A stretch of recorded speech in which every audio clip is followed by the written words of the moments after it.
2014 wasn't a very good time for the WWE video game series. Following the releases of Microsoft's Xbox One and Sony's PlayStation 4 consoles a year prior, WWE 2K15 entered the world following a series of announcements both early and recent that had the fans reasonably pessimistic and worried that 2K Games' first entry in the latest generation of gaming would be disappointing.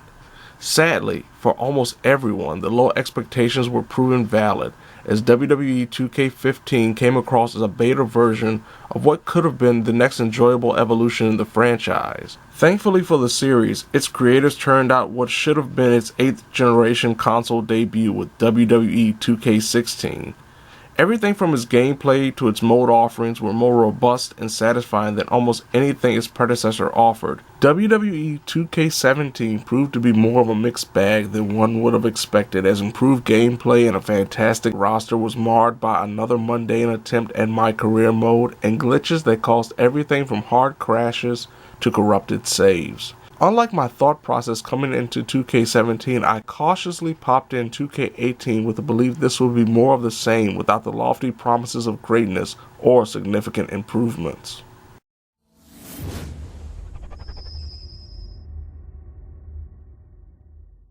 Sometimes it's hard to judge what complete means when reviewing a wrestling game, as trophies and achievements usually only represent a tip of the iceberg when it comes to the offerings in a WWE game. Usually the best criteria for completion in a WWE game came courtesy of 2K Showcase mode. Like last year's iteration, the primary talking point mode has been done away with, leaving My Career mode to pick up the slack.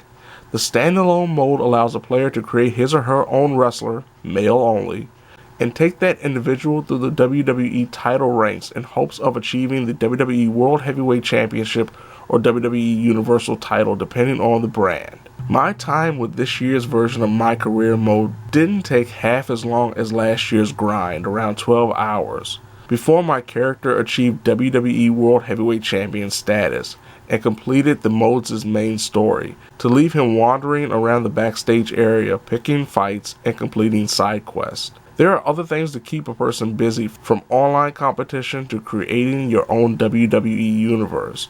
But just like last year, nothing fulfills the completion quota better than My Career mode.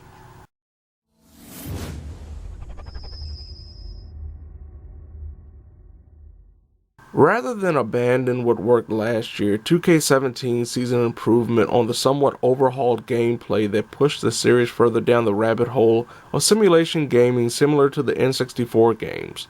The matches are much slower in comparison to the style that got the franchise off the ground, that has left players either happy about the realism or longing for the days of rapid-fire attacks topped off by a succession of stored finishers. If you're a player that comes from the latter category, 2K18 isn't for you in any way, shape, or form. But for those who have enjoyed the changes over the past 3 games, including smarter AI to the point it can pull off the equivalent of squash matches if the player isn't prepared, will find a lot to enjoy with 2K18 when the bell sounds.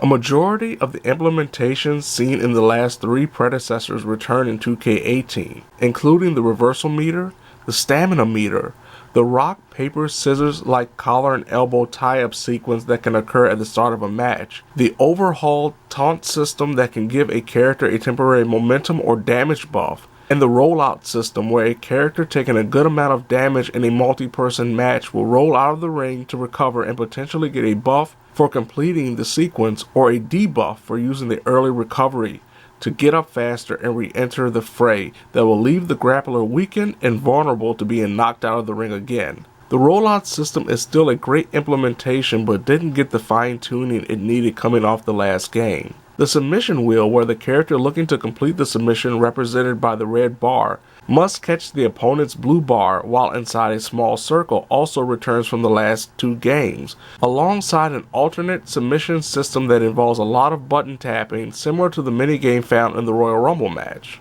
Then there's the breakout option, where the player or AI can attack an opponent during an entrance or after a successful match. The biggest additions to the gameplay are the carry system, where a character can pick up and carry an opponent in 4 different positions to set up maneuvers including backbreakers on the ring's edge and turnbuckle power bombs. It's a nice callback feature from the WWE games from last generation that has been greatly improved upon. The most noticeable gameplay addition proves to be a blast from the past, as up to 8 characters can be in the ring at the same time, just like in SmackDown Just Bring It. For the first time ever, players can have actual Survivor Series style elimination matches or crazy battle royals. Unfortunately for non-PS4 Pro or Xbox One X owners, having 8 bodies, 9 counting the referee, in the ring at the same time will drop the frame rate significantly. Several match types have been refined or still use the same modifications from last year's game, including ladder matches. For years, ladder matches have featured questionable retrievals of titles or briefcases by simply holding the right analog stick up or down. This year, ladder matches feature a mini-game where the intended winner needs to get a little ball inside a small open circle to chain together the unlocking mechanism. While it might not sound fun, it works exceptionally well and is a wonderful modification to a once problematic match type. Table matches have also been given the meter treatment, as a character must slam their opponent over and over again against a table while building up the table breaker meter before someone goes through the wood.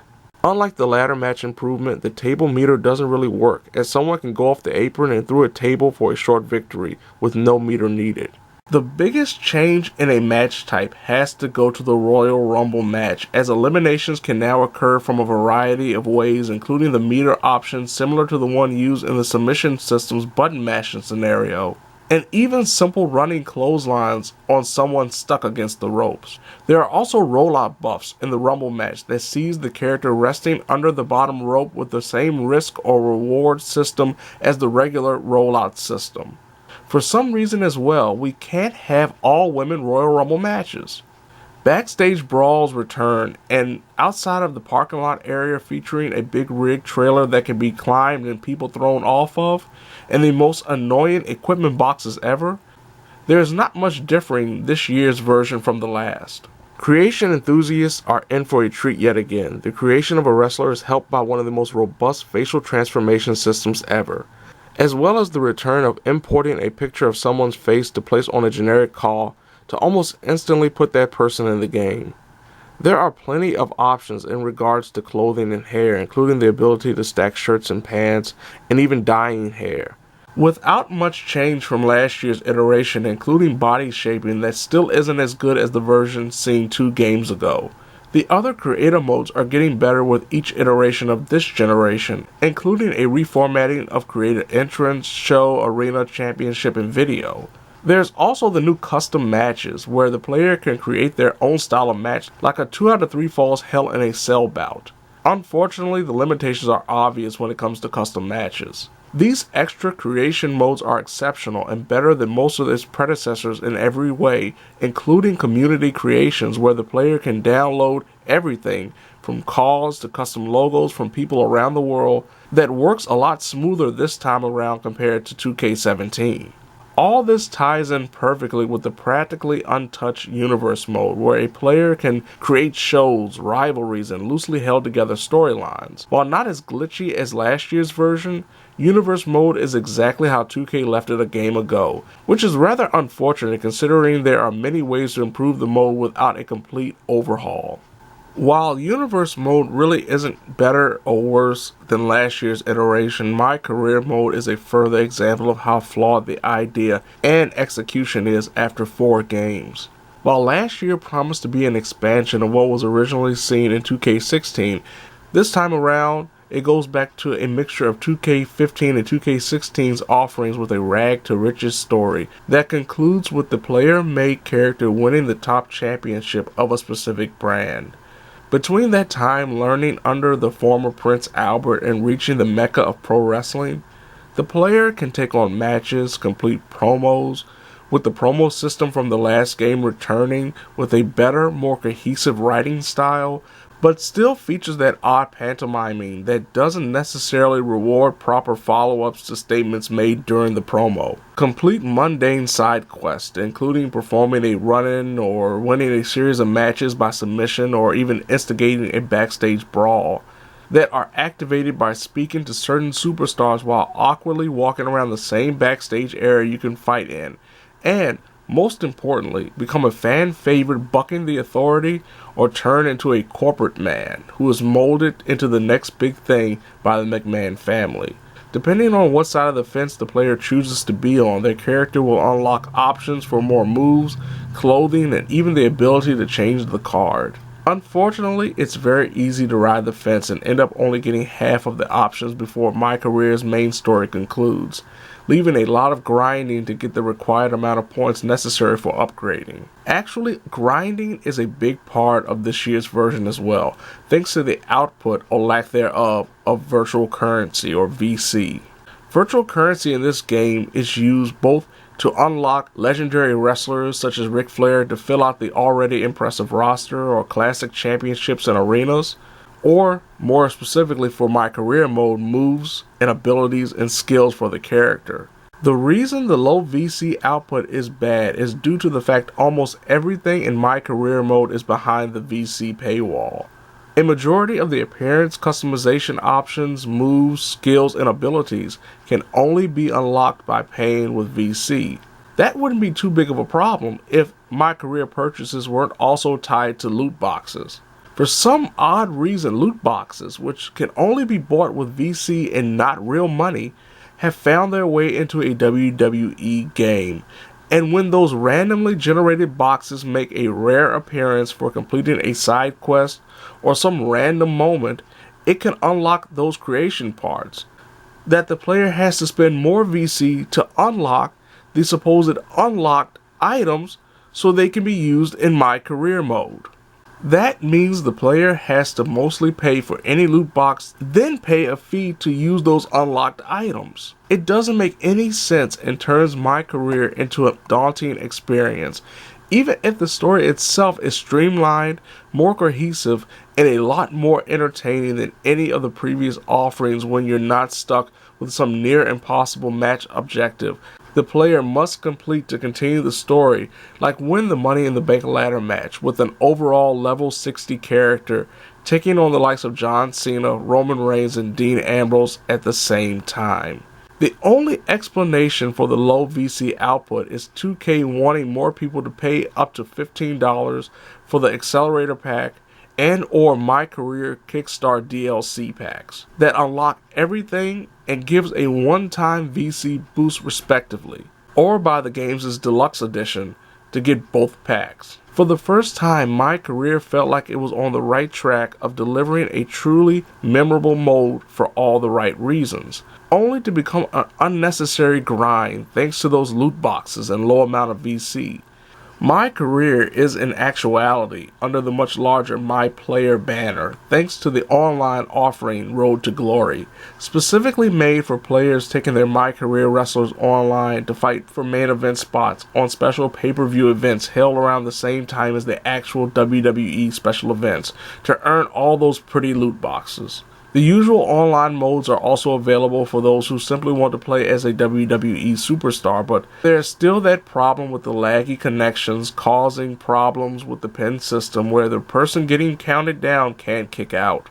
2K18 sports a new graphics engine, and the results are mostly exceptional thanks to the improved lighting effects that makes things like Bobby Roode's entrance look, dare I say, glorious.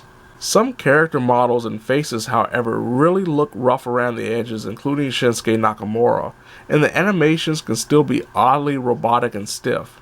When it comes to crashes and overall game-breaking problems, my experience with 2K18 has been a lot better than most, as I've only had a few graphical glitches and no major crashes like what I experienced with 2K17 by simply being connected online while playing My Career.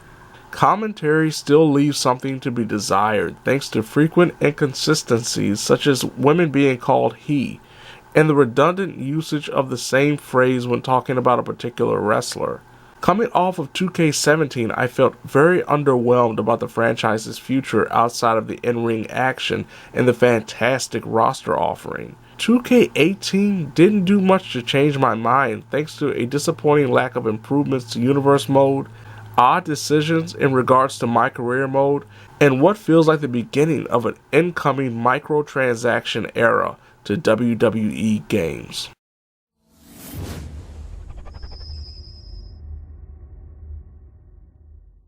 Just like 2K17, WWE 2K18 is one of those games that you really want to love, but the flaws are so obvious it's hard to give it a strong recommendation.